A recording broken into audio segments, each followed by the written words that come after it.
Welcome back to Bear Download on ChicagoTribune.com. I'm Dan Wiederer, joined by Rich Campbell out here at Hallis Hall. Rich, day 2 of the microphone experiment here on our videos, and we're rotating mic holders, which is a natural segue into the Bears rotating their safeties. Good one.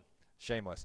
But obviously, as the Bears head for that Sunday season opener against the Bills at Soldier Field, they're still trying to figure out what they're going to do at safety. And right now, it seems like the plan is to have Ryan Mundy in there, Danny McCray in there, Chris Conte in there. They're going to rotate him around. And the general hunch is that Chris Conte, now that he's cleared from his concussion, has to prove to the Bears that he has enough conditioning-wise to be able to hold up for a full game. And that's going to be part of the decision-making process on how much he'll play, how much they use that rotation. It was interesting to watch in that opener. Yeah, they can also take into account some of the special teams responsibilities that Danny McCray and Ryan Mundy will have. But I think everybody can see the way this thing is going at this point. And it's towards Chris Conte being the starting free safety, with Ryan Mundy being the starting strong, and those two developing a partnership that goes forward. Now, the problem is these guys haven't really practiced that much because of Conte's right shoulder injury that kept him out all offseason and the 11 training camp practices. And so they're going to have to really work to try to catch up on all the time they missed. The one thing, in talking to some of these guys the last few days in the locker room, is that Ryan Mundy's very confident, Danny McCray's very confident that because they've been in the same meetings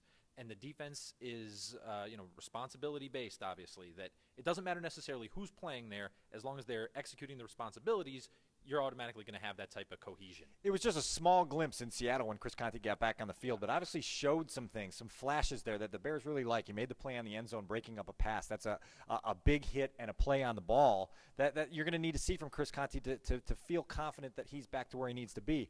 Part of this equation is Chris Conte feel like he's back to where he needs to be? He goes back into Soldier Field on Sunday afternoon in what could be a hostile home environment, his first game back at Soldier Field since the season finale a year ago, which was obviously a tough end to a rough season and left some emotional scar tissue for Chris Conte. And so he's got to overcome a little bit of that too. Right. He talked about that a little bit in the locker room today. He basically said, we'll see what happens. Now, I was at the family event at Soldier Field when they practiced there early in August, and he was cheered when they introduced him there, and I made a note of that at the time. It was family night. Well, that's true. Yeah, you got to keep it G-rated there, and I made a note of that just to think, okay, Conte obviously is cognizant of the criticism.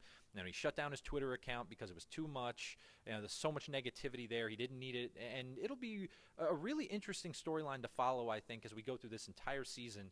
A real interesting subplot because he's in his contract year, and the athleticism that he has is obvious. You can see why a scout would see him as a player and think he could make a difference. He's just got to be more consistent and finish his tackles when he gets there. With everybody who's eager for week 1, I don't think there's anybody more eager than Chris Conte to sort of get a fresh start and try to change the narrative and flip the page. We'll follow that and more storylines throughout the week here at Hallis Hall. For Rich Campbell, I'm Dan Wiederer. Check back at ChicagoTribune.com all week for coverage. That'll do it for this edition of Bear Download.